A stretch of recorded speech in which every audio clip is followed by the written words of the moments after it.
All right, why don't we get started, everyone? Thank you for joining us this evening to talk about the Move Tucson virtual town hall and open house. So I can get the presentation started. Wait till that comes up. Is everyone able to see that fully? Looks good. All right, well, let's get started.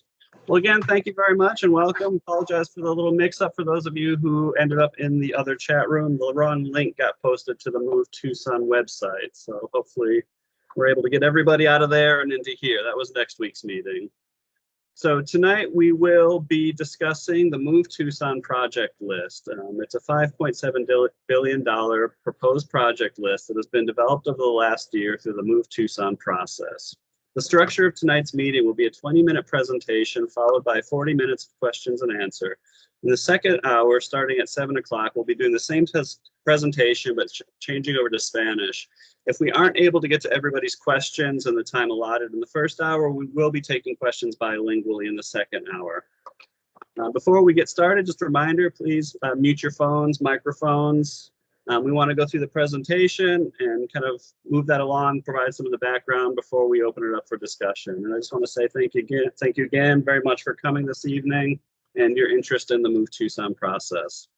So before we get into the presentation proper, I just want to show very quickly how to ask a question. I know we've been doing these virtual meetings for a while yet, but there's 1,000 different platforms. So if you haven't worked in Teams before, there's a couple ways you can ask questions. If you want to ask your question verbally, just use the little icon with the hand raised to raise your hand. It'll populate for us in the order asked, and then we can come back at the end of the presentation, give you an opportunity to ask your question. You can also chat your question into the chat box using the little word bubble. We can then read those aloud to the group and answer the questions in the order they came in. And if for anybody who's called in or those of you waiting on the phone, you'll have to wait until the Q&A and we'll open it up to so you can ask questions verbally. You'll just have to press *6 to unmute yourself and to get into the to be able to ask a question. So with that, we can get started. And for those of you who've been following along with Move Tucson for a while and participated in this previously, I do apologize. Some of this might look a little familiar, but we want to just kind of anchor this and provide a little bit of background on the Move Tucson process before we get into a discussion of the projects. So what is Move Tucson? It is the City of Tucson's long-range transportation plan. And the purpose of this plan is really to develop a prioritized project list and recommendations for the type of transportation investments and improvements that we'd like to make in the city over the next 20+ years. We do recognize, however, that we can't predict the future with absolute certainty. So the intention of Move Tucson is to be a living document. That is to say, it's something that will allow us to we'll revisit this document every few years to look at the projects, the investment priorities at appropriate intervals to make sure that we are keeping it up to date and kind of fresh and pursuing the projects that make sense kind of as the city's needs evolve. But this is providing the roadmap for the types of investments that we want to be making in the community, really moving forward the intention of the city's complete streets policy, and then seeing it as an opportunity of how do we invest in our transportation system to really transform how we use our streets, how we use our spaces in this community. We are now in the 4th phase of Move Tucson development, and this is nearing the end of about a 2-year process. So we did kick off the effort in the fall of 2019, with our public launch happening in the spring of 2020. I'll talk a little bit more about that as we get into the presentation. So the planning process is really built on both public input and an analysis of existing transportation performance. So we looked at, we did a public survey, we had the public input map, and we did an existing conditions analysis through most of 2020. What we used this input for was to develop a vision and guiding principles for the Move Tucson plan.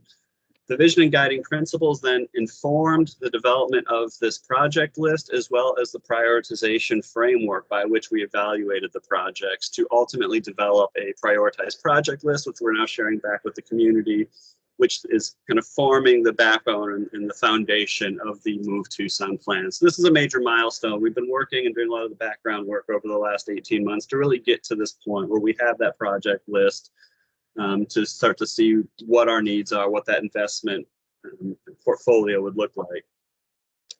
So we'll take you through step by step, move briefly through some of the things we've done previously. So in the first phase of the process, we conducted an analysis of the existing performance of the transportation system, really focusing on things from the data perspective. What do the data tell us? What is the information that's out there that helps us to identify the needs, the deficiencies of the transportation system? From that, we developed an existing conditions report. And a couple of the highlights or things that we learned from that is that we see an ongoing safety challenge in the city. And for the years of analysis from 2014 to 2018, we saw that more than 1,700 people were seriously injured or killed on Tucson streets. 70% of those are on our major roadways, where you see higher speed travel, higher volumes, just more activity. Kind of more striking is that the pedestrian and serious injuries and fatalities increased by 90% during this period. And I believe it was in 2019 where pedestrian fatalities actually represented about half of all fatals on the city of Tucson streets. So we see Move Tucson really as having a focus on safety, and all of the projects that we want to move forward are, have a major safety focus and can be seen as identifying issues where we have known safety challenges. Moreover, 70% of the roadways are in poor condition from a pavement perspective. Almost half lack sidewalks on one or both sides of the road, and that's on our major streets. 92% of roadways have greater than a quarter mile between safe pedestrian crossings, which can be quite a long deviation if you're walking and your direction of travel. 70% of roadways are high stress for bicyclists and pedestrians, for bicyclists rather, meaning that you're basically riding your bike on kind of a 5-foot bike lane or no bike lane with high volumes and high speed traffic. And on the other end of things, we see that looking at a congestion analysis of the network, only about 9% of the road network is currently identified as being congested during peak hour or during rush hour. So I think a lot of what this information tells us is that we're looking at safety, we're looking at upgrading our facilities, we're looking at making sure that we're providing additional choices. We're not necessarily looking to solve for kind of the congestion in the near term. In addition to doing that data analysis, we did spend a good portion of 2020 really focused on hearing from the public, learning what the community's transportation priorities are for the city of Tucson in 2020.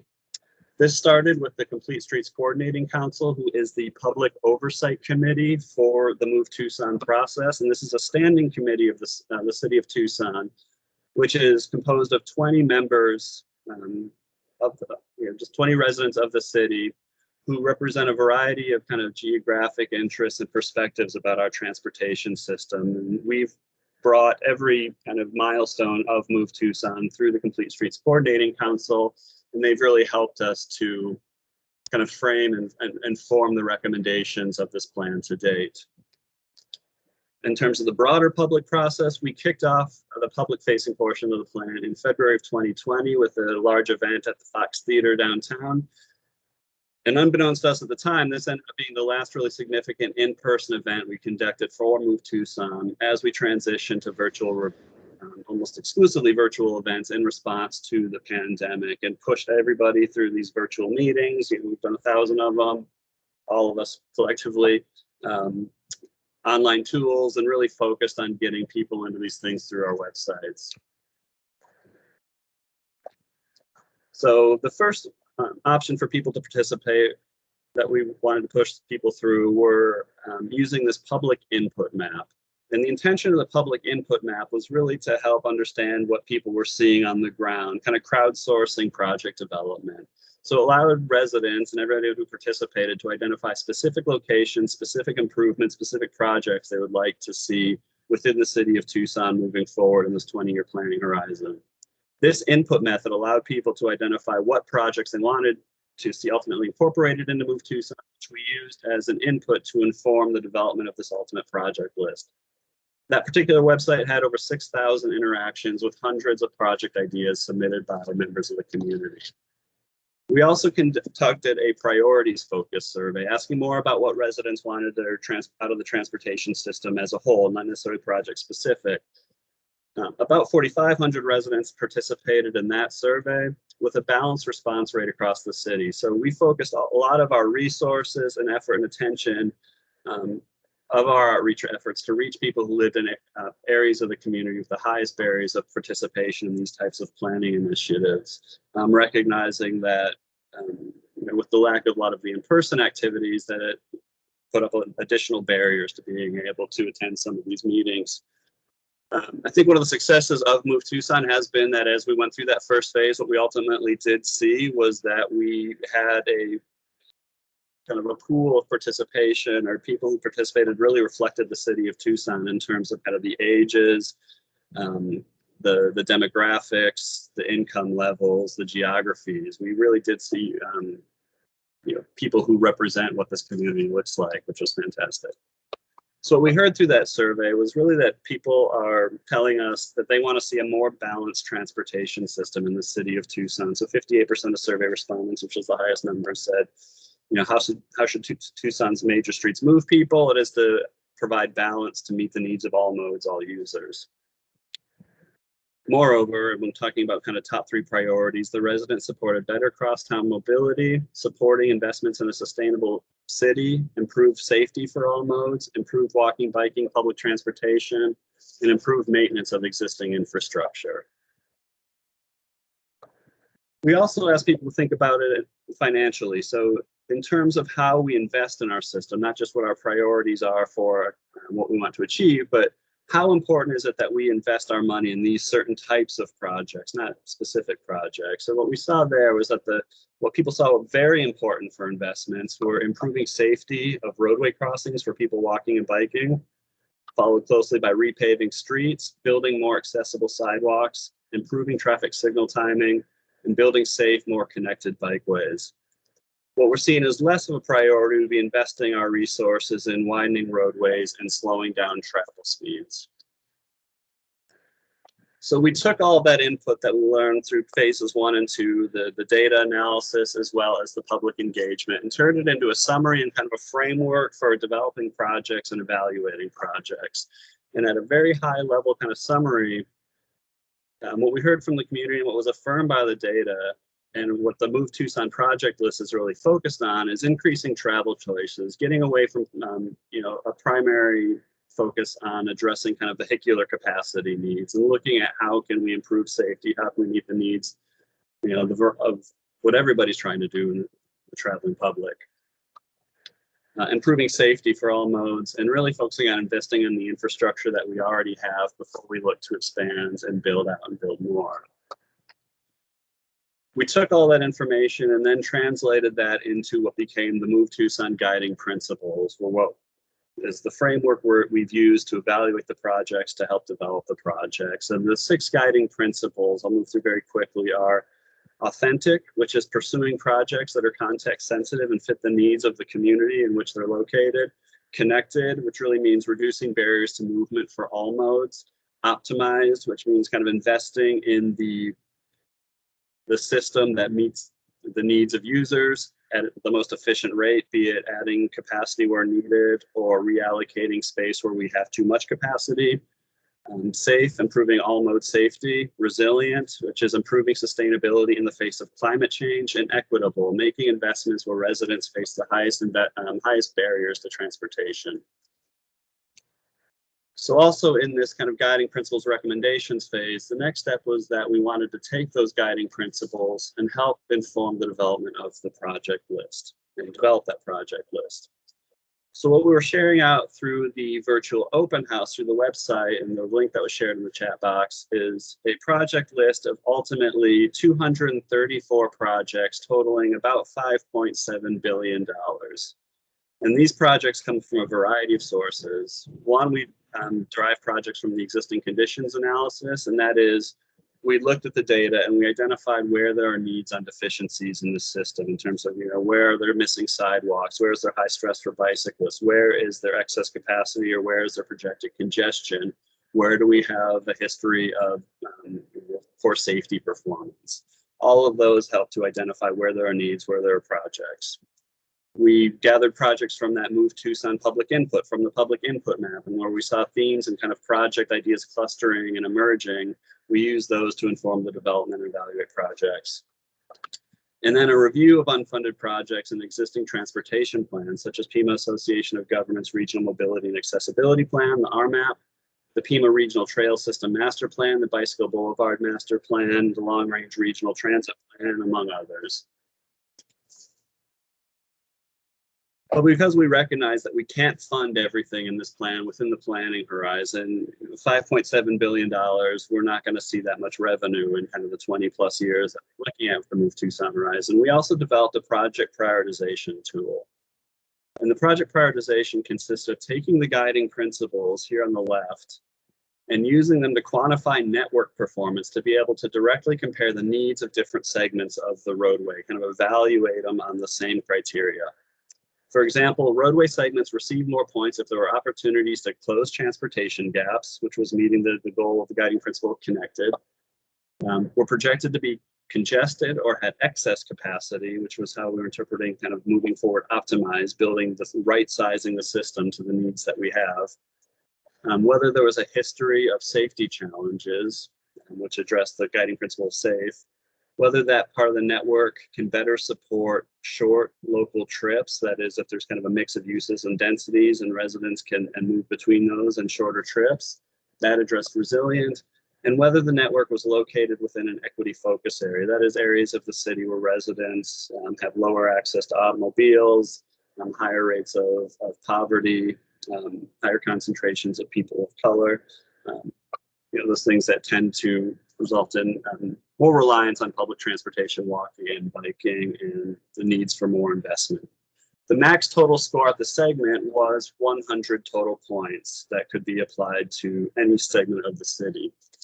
So then we applied that score to every segment of the City of Tucson's transportation network. So every single segment, local street, major street, received a unique project or a unique segment score as part of our measuring and evaluating the street network through the lens of the guiding principles. The next step in that prioritization was we took those projects that we had developed through the public input map, through the survey of existing plans, and we overlaid them on those segment needs and that segment performance. So Project A, for example, was overlaid on 5 unique segments. Project B was overlaid on 2 unique segments with different scores. To give a real world example, we do have identified a project along Speedway Boulevard, a modernization project, which consists of multiple segments with a variety of scores. So you can see higher priority scores here at the bookends, slightly lower priorities here in the center. But what we did is we then averaged that over the full project extent to ultimately come up with a final network screening score. So each project of the 234 projects receives a unique score as part of the Move Tucson evaluation. We then went through a step called project calibration, which was again looking back at the guiding principles and kind of looking at the margins of the project scores and seeing where we can move kind of based on the descriptions of the project, some of these projects up and down within our evaluation. So we looked at things like if there was a strong evidence of public or kind of political leadership support, whether it offered opportunities to invest in kind of human-centered design, whether it closed critical gaps in like the bicycle or pedestrian network, if there was poor pavement quality and the project offered an opportunity to upgrade the pavement, if the project was cost effective, and if through landscaping it provided an opportunity to reduce heat severity along the extent of the roadway by increasing landscaping and street trees. Ultimately, what that resulted in was kind of a 3-tier scoring system. So we identified projects in Tier 1. Those were the top third of projects, more or less, that received the highest score, Tier 2, and Tier 3. Now, I don't want to make it seem that it will only be moving Tier 1 projects forward. We've evaluated these through the guiding principles and identified those which can have the most impact on kind of moving the goals of Move Tucson forward. But we'll also continue to look at making sure we're investing in a balanced way in the city, where there are opportunities, what the funding kind of allows for, if it makes sense for us to potentially move Tier 2 projects up or what have you. But it does provide a really good kind of framework and guideline for what projects are going to be most impactful and that we could look to move forward as funding comes available. And that said, this is still at the planning stage right now, so we will continue to look for funding opportunities once Move Tucson is ultimately approved, and recognize that we're going to have to line up the funding ultimately with this project list. But by having this project list, it puts us in a very strong position to be competitive when some of those funding sources come available, that we've got these projects that have been identified and can be ready to advance. So for the purposes of really breaking down the projects and making them more consumable and understandable as we review them, and as all of you review them through the virtual open house rather, we've organized them into these 4 project types, which we're calling catalyst corridors, strategic solutions, local connections, and high capacity transit projects. The first projects you'll see when you go to the virtual open house are the catalyst corridors, and these are really your big ticket major capital projects where we would be reconstructing the entire roadway, upgrading drainage, moving curbs, adding lighting, reallocating space within that right of way, and really touching everything because there are a number of deficiencies that have been identified. These are most likely going to be your most expensive projects in the project list and kind of the big ticket items. An example of a catalyst corridor a modernization project, which is not adding additional travel lanes, is on Drexel Road. So we'd be taking this 2-lane undivided with kind of paved shoulders and no sidewalks or lighting, and upgrading it to current standards with new pavement, bikeways, sidewalks, lighting. Further up the project, adding a new bridge over the Santa Cruz, shade, vegetation, improved intersection controls, really doing everything to this street. The next set of projects, which is higher in number but lower in cost, are called the strategic solutions. And the strategic solutions are really the smaller scale projects that are targeted to identifying 1 or 2 deficiencies or where there's a gap in the network. So these would be projects like signal upgrades. We identified a number of corridors where we want to focus primarily on integrating, smart transportation solutions or smart signals, adaptive signal control technology to really support safe and more efficient crosstown travel. We've also identified a number for bicycle and pedestrian improvements where where we'd see through repaving an opportunity to reallocate space and widen a bike lane or fill gaps in a sidewalk or do both of those things. And then we've got another type called lane reduction where the traffic volumes really aren't there that support the number of travel lanes we have, and we see an opportunity where we could reduce a travel lane to reallocate that space to make it safer to cross, safer to bike on, and really use that roadway in a different way. An example of a strategic solution project in our project list is 6th Avenue from Grant to Speedway. You can see we've got the curbs already. We've got mostly continuous sidewalks. But some of the things we could look at would be maybe reallocating some of the space to widen up the bike lanes, improving the pavement, adding additional lighting if needed, filling those sidewalk gaps. So smaller scale projects, but that are still meeting a critical need. The third project type we were looking at is the local connections, and these are really your bike boulevards, your greenway projects, your shared use paths that aren't on your major streets. They're making those connections through the neighborhoods to support, opportunities for walking and biking and making different connections across the city without necessarily having to travel on your major arterials. And these are sidewalk infill, bike boulevard, and greenway projects. And these are largely the unfunded projects through the Trail System Master Plan and the Bike Boulevard Master Plan.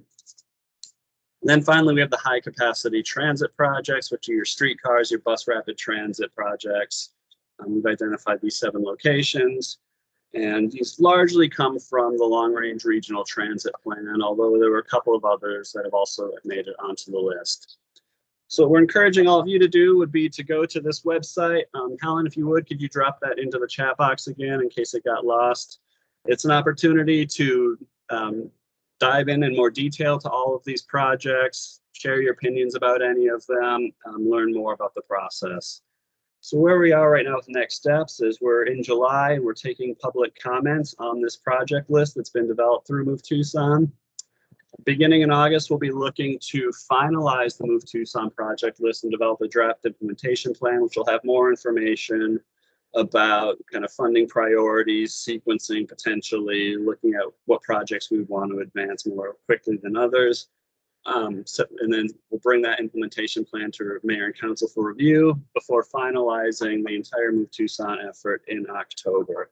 At that point, then we'll begin to look at opportunities for funding and how we can advance and implement the Move Tucson plan.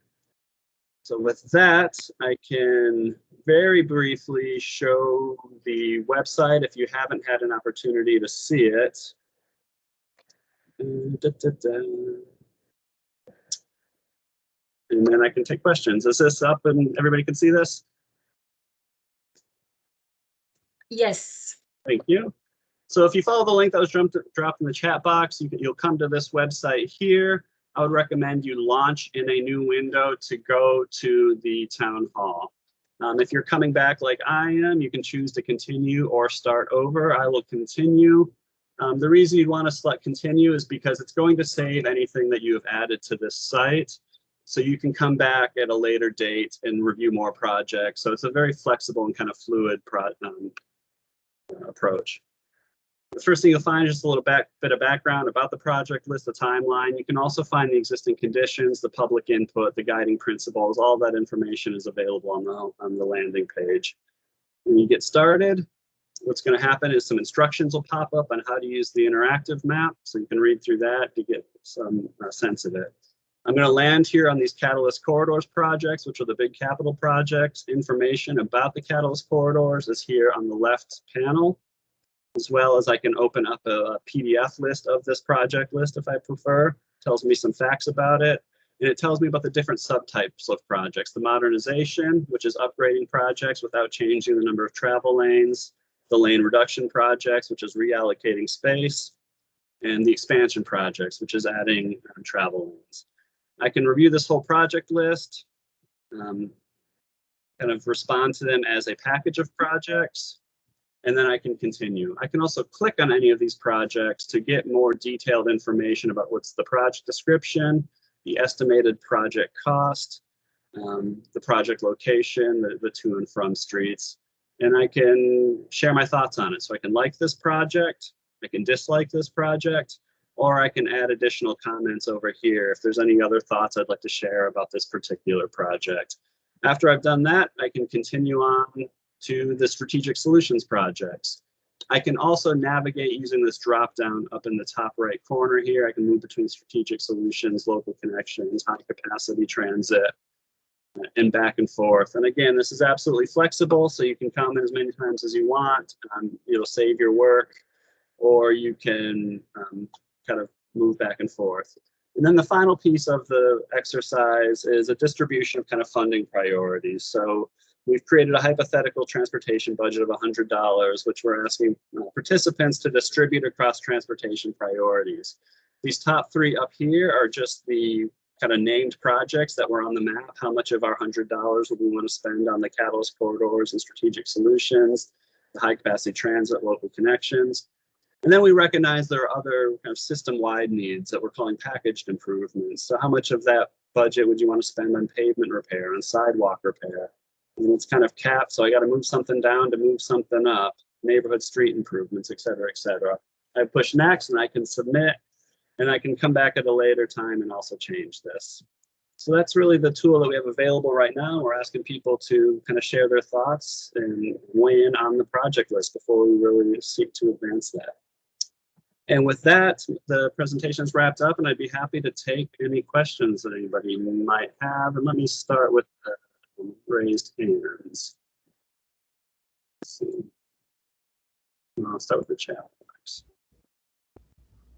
Do I have anything in the chat box? No questions in the chat box. I'm not seeing any raised hands. So if anybody has any questions, you can just unmute and ask away.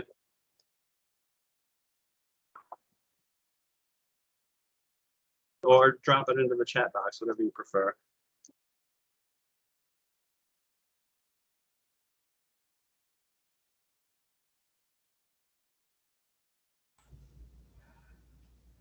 Hello. Hello? Yep, we can hear you. We live on 5th Street, and the mailboxes and the trash cans all go at the edge of the street, which would be near the bike lane, and there's bus stops all over Fifth Street, and there's flooding all over Fifth Street. So I'm concerned how moving traffic to one lane, people are going to have to line up behind the garbage trucks and move pretty slowly as they stop at every house, or the postman. And it's kind of unsafe for them to pull in front of the bikers. Yeah, it's a great comment. And I think that's a project that we're moving forward if you're talking about like the area from Campbell to Alvernon, more or less. I thought it was all the way to Tankerverde.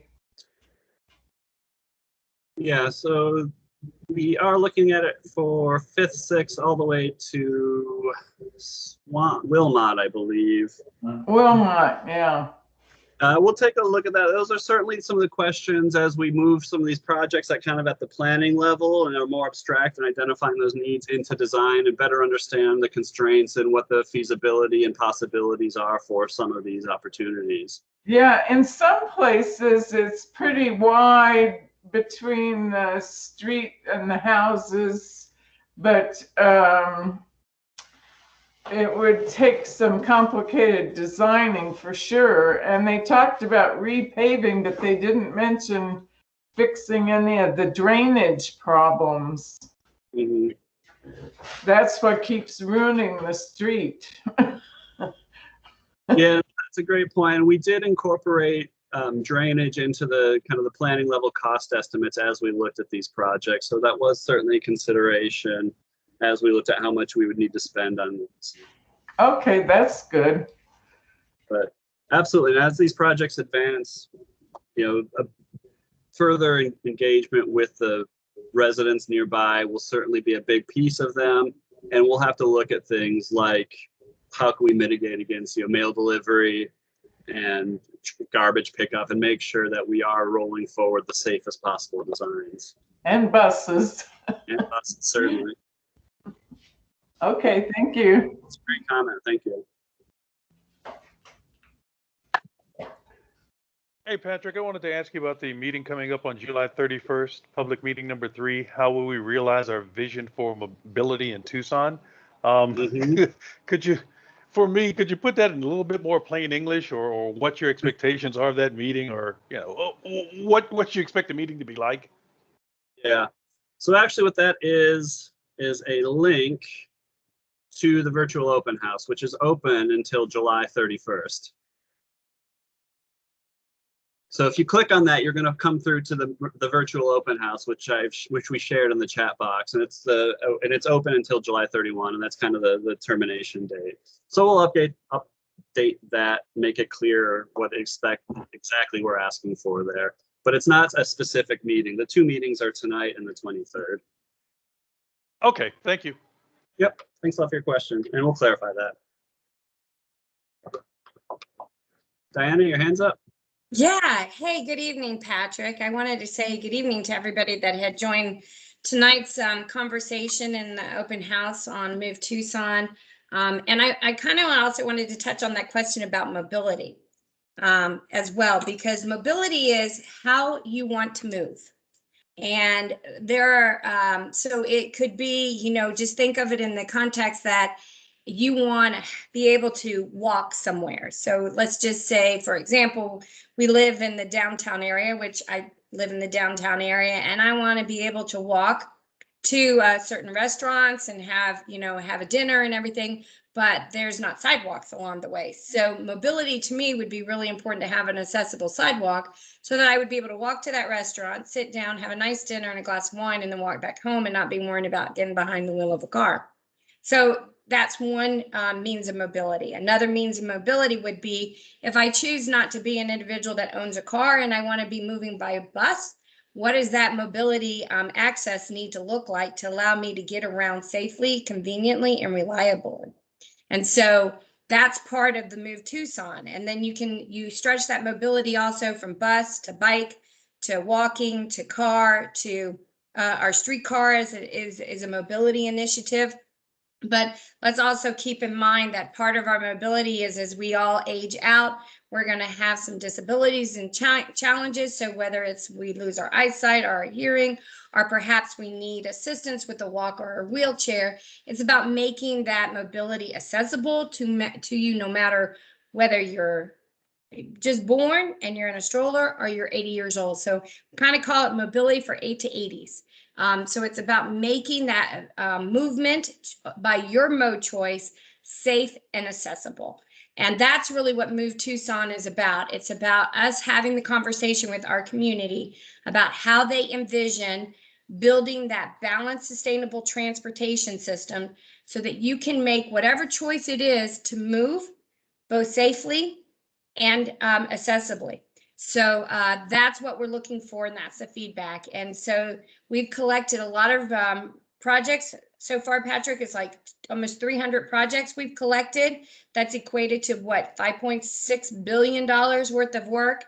Staff's been very thorough, really looked at it comprehensively through the complete street lens. It's all about, again, making the road safe, and getting people from point A to point B. We do have some challenges with that in the city of Tucson, because back in the late 70s, early 80s, the residents made a decision that they would not allow diverge interchanges. So that really kind of put a kibosh to being able to build highways and freeways. So we use our major arterial and collector roads as our regional approach to move around in the city. So how is it you want to have us design those transportation initiatives for the future? What is that mobility that you want us to design for y'all? And that's what we're asking for through Move Tucson. So thank you, Patrick, for allowing me to say good evening to everybody. We really do appreciate y'all taking time out of your evening. We hope that you'll continue through this process with us and help us get to the end of this, so that we have a implementation plan that's a living document that will flex with the landscape of our community, and also be able to flex with it as technology comes on, that allows us to find better ways to move people safer and more efficiently. So thank you. Y'all have a great evening. And I think you have another question. Thank you so much, Diana. And Logan, looks like you have your hand up. Why don't you hop on? Yeah, so I have two things. One is a comment. First off, I really appreciate this list of recommended projects. Regularly, like driving up Oracle, you see people in wheelchairs trying to cross the road through medians, where that's one of the lowest card areas in the city because cars are outrageously expensive. So it's nice to see a lot of these projects on the list addressing some of the really acute issues that I've seen through the city in equity. Like whether or not you plan on taking transit, just knowing that people have the opportunity to safely cross or get places is very important. And it seems like this list is very comprehensive in that way. So a question about this then, we have this $5.7 billion number. And in building out these projects, were you looking at some sort of restrained budget idea, or is this like vision boarding anything possible? Do we feel like there's some approach at what's like realistic? You talked about gathering the projects and funding whatever's possible. What are your like, what is that number? What does it mean? What can we loosely expect without having any more knowledge than what we have now? Yeah, no, that's a great question. Thank you for that. So we did not financially constrain this plan, and we really wanted to kind of get everything on the table. Like, where are our needs? Because if we have them on a list, that gives us kind of a stronger position to be able to be responsive when opportunities present themselves for funding. So we did that with intention, but then we wanted to go through that prioritization process, which allowed us to at least identify those which were going to be more impactful within our community, and we're addressing more of the known issues that aligned with what we heard from folks and what were aligned with the existing condition, with the guiding principles rather. So that said, we're going to take this project list and we're going to look at all available funding sources as they emerge. So one of the things that's happening right now locally or regionally is the RTA continuation plan, or what they're calling RTA Next, and that's a major source of capital funding in our community. So we're going to take a subset of these projects, looking at those tier 1 projects primarily, but keeping the flexibility for some of the tier 2s and tier 3s as needed, and advance those to the RTA for consideration by a vote by our members of our community. There's also all the talk at the federal level with the infrastructure bill. So we want to be strongly positioned to be competitive if any, federal grants present themselves. And we've already seen some success in that, and that we've moved a couple of these projects forward as they've drafted the current surface transportation bill. And 4 Move Tucson projects have been earmarked in the House of Representatives, and we're hoping that they will advance into the Senate and beyond so that we'll have that funding lined up. So that said, I think we're going to take it and be responsive to the funding opportunities that present themselves. We've also got our regular transportation budget that will look to be also opportunistic. So as we repave roadways and we see a Move Tucson project that's, overlapping with where we're doing some pavement work, we can say, okay, well, this makes sense. These are opportunities to reallocate space. We know that we have a desire to connect bike lanes through here, complete sidewalks, curb ramps, and everything like that.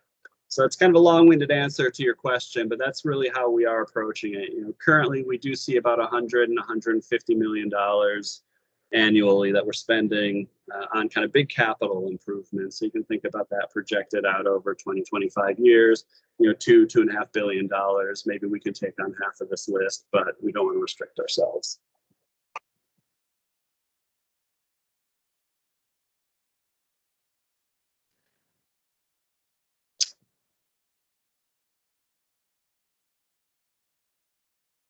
Nancy says, when it is over 100 for so much of the year, cars are still important. Walking and biking is hard when it's that hot. Yeah, it's an excellent point, but we want to make sure that we are providing a variety of transportation choices, because people still do walk, people still do bike, and the people who are doing that, it should be safe, it should be comfortable. We're looking to building in the landscaping and the cooling, the green infrastructure, but not necessarily that we're going to be not allowing people to drive. Certainly that will continue to be a very viable, the most popular form of transportation in the community, but we need to rebalance that. And I think the safety numbers really play that out when pedestrians are really bearing so much of the brunt of kind of the safety challenges we see as a city. So through that complete street lens, we do want to make sure that we're providing that balanced transportation system. I think that's consistent with what we heard throughout the Move Tucson process. Logan responded, great point, Nancy. I think if it's too hot for you and you have a car, you should drive your car. However, the average cost of a car is $750 a month in this county. In the country, we have a high poverty in the city, and some people can't afford the high cost of cars. So please continue to drive. Let's all vote to make sure that people who can't drive also be able to get around safely and comfortably. Thank you for that comment, Logan. Byron has a comment, his hand up. Go ahead, Byron. Hey, thanks, Patrick. A comment and 2 questions. First off, I'm pretty encouraged by the vision that came out of Move Tucson, and makes me even more excited to be a resident of Tucson for long term. So I think that's pretty cool. But the 2 questions that come out of that are, first off, in the Pima County Regional Transportation Plan, they put a big emphasis on improving the frequency, dignity, and availability of busing through the city. And I was wondering how does that carry over into the Move Tucson plan? Because I do think that, it does seem to me that they identified some pretty interesting and pretty pertinent points in that regard. So that's my first question. And then my second question is, transportation is a how, and there's also the questions of where, and it's, and that kind of touches a lot of different things. It touches urban sprawl, it touches land use, it touches urban form. And is there an effort, or how do we tie Move Tucson into an idea of placemaking in the city, or something to that regard? Is there a link there, or is it something that's being pushed, or is that kind of a separate discussion? Because I'm just a little bit afraid of turning into Phoenix at the end of the day, Yeah. Thank you for your comment. Excellent question. So on the first one, in terms of transit service, so what I showed you tonight and what we're focusing on with this feedback is really the kind of named capital projects, those projects that have a defined location. But there is another component of Move Tucson that we're continuing to advance, and that's what we're getting at with that final question with those kind of budgetary sliders, which is talking about some of those other system-wide needs, one of which is implementing improvements to transit service frequency.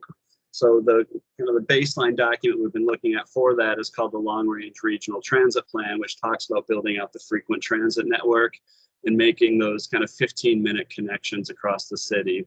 So our plan is to not reinvent that great work that went into that, but look if there's any need to refine it, and that our transit folks continue to advance that and see where there's opportunities to improve frequency, improve the grid network connections between the buses. We also used the frequent transit network planned and actual as one of our prioritization criteria as we develop that prioritization framework, as a means of identifying where there's going to likely be more activity on the street, more multimodal demand, and those are going to be kind of critical bike and pedestrian connections, because we recognize that everybody who's going to be taking the bus is going to have to get there, by walking or biking or at the beginning or the end of their trip. So focusing on those locations to build the supportive infrastructure that can make taking the bus, safer, more desirable, more comfortable. In terms of the second question, which was, oh goodness, I started rambling. Now I forgot what the second question was. Can you remind me really quickly? Yeah, it was about placemaking, essentially. How are we linking this development? There's a ton of explosive growth in the east side of Tucson, and it's essentially because there's unlimited land. And a section of Move Tucson is, hey, they built it, so we're going to build high capacity roads there. And also, we have a lot of single family use housing in Tucson.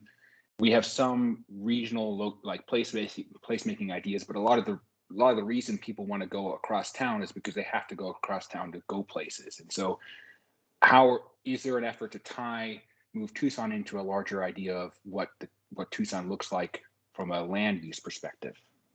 Yeah, so we incorporated the opportunity areas and kind of those infill growth areas from the Plan Tucson effort in 2013. And they're just about to update Plan Tucson, which is the land use plan. So the Move Tucson recommendations and project list is going to roll into the Plan Tucson effort, where the transportation and the kind of land use and prioritization of how we want to grow are tied more closely together. So it is an iterative process.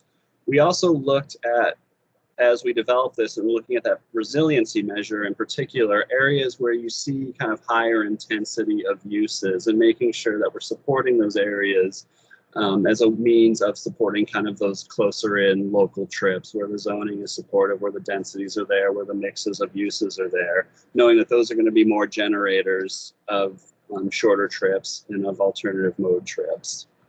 So those were two ways that we sought to get through it. We also looked at that kind of placemaking element in prioritization in areas where we saw that we had commercial zoning and low traffic volumes as opportunities where you could have kind of more walkable town centers. So that will be a coordinated effort between us and development services to make sure that the transportation is supportive of those types of development.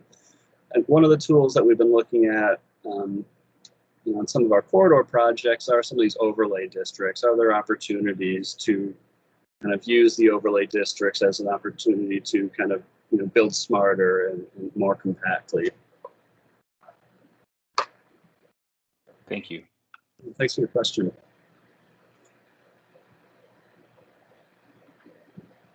Robin commented, remember, public transportation beats the heat if you have reasonable wait time. Thank you, Robin. I think that gets back to looking at that frequent transit network and trying to build out that 15-minute service and building out that grid connection. Logan asked, what is the relationship between Move Tucson and the RTA Next? So we began Move Tucson in part with an eye towards that RTA Next process, recognizing that we hadn't done a kind of comprehensive review of our transportation needs in a number of years in the city. So we looked at this opportunity with this funding source potentially becoming available to go through a city-specific process to make sure that we were hearing from the residents of the city before we went into the regional effort to identify our transportation priorities. So our intention is to take the outputs of Move Tucson and package up the appropriate projects that would then roll into the RTA Next. So I think that's a continuing conversation that has been ongoing between the RTA process and the Move Tucson process to make sure that we're in alignment there and there's opportunities to submit. So I think what we're doing is absolutely compatible with what the RTA is working on. It's a funding source. There should be flexibility there. in the Move Tucson process is really going to give us an understanding of what it is the city of Tucson wants and make sure that that's reflected in the RTA effort.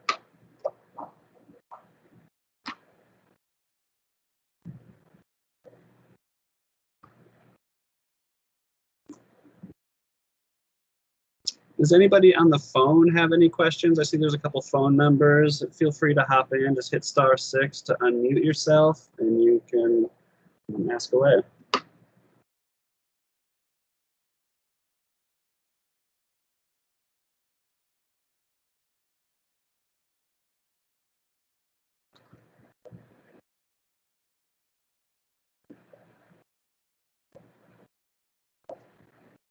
All right, well, if nobody has any more questions, we'll be hanging out here for the next 5 minutes, so feel free to jump in and ask anything. I strongly encourage you, if you have not done so yet, please go to the virtual open house website, spend some time with those projects, share your comments, tell us whether you like them, whether you don't like them, what you'd like to see improved with any of them, go through the financial exercise. Reach out to me directly if you have any questions. I can put my email in the chat box. It is patrick.hartley@tucsonaz.gov.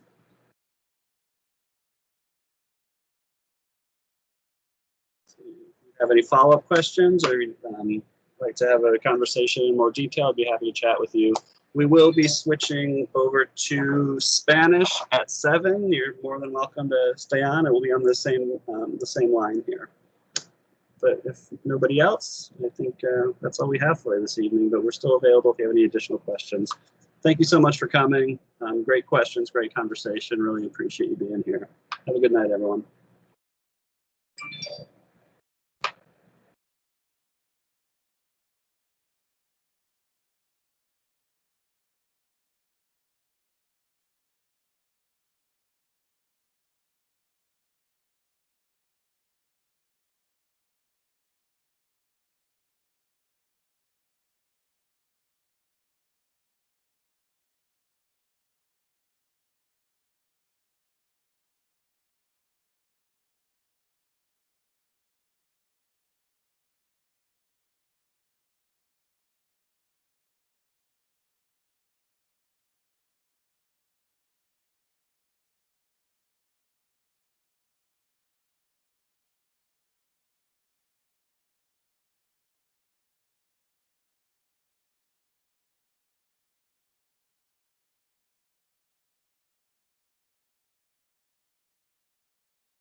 Patrick, you got a comment on the chat. Hi, Nancy. I live off Indian House Road and it is dirt. Any plans? I don't believe we had any plans specific in Move Tucson for that street. That said, is Diana still on the line? If she has something from elsewhere, but nothing specific in Move Tucson about Indian House Road.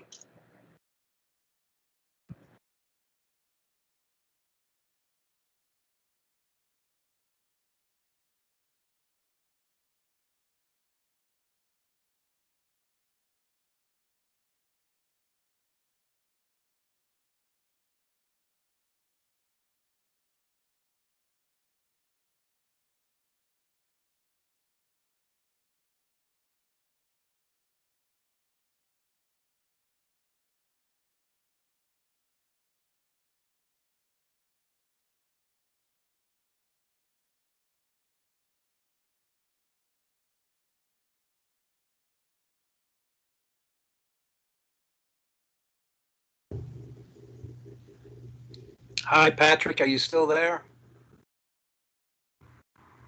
Yes, sir. Still here.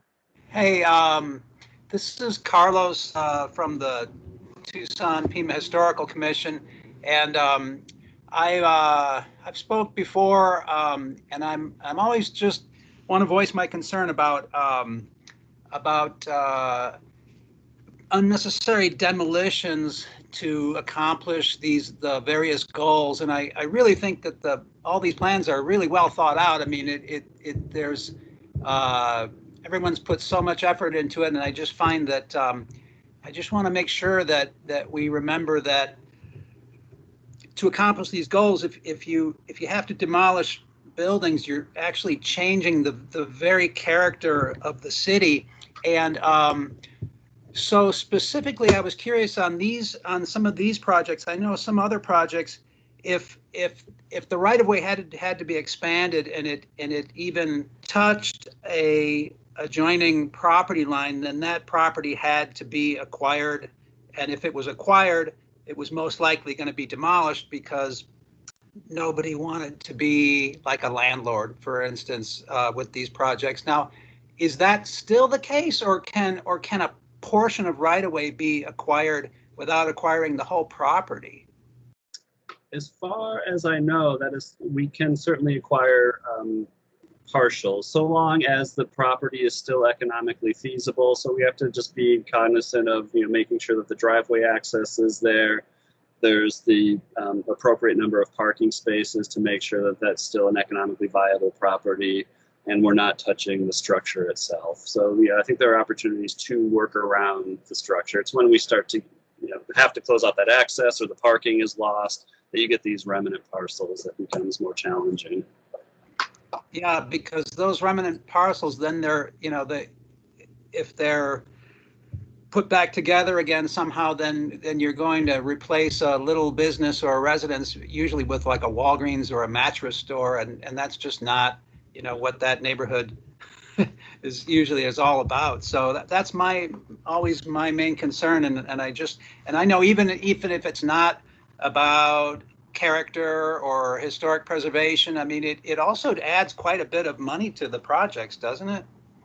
Absolutely. We've seen with a lot of these big corridor projects in the more densely populated areas that the cost of acquisition can be double the cost of construction. So it is the major driver of project cost in some instances.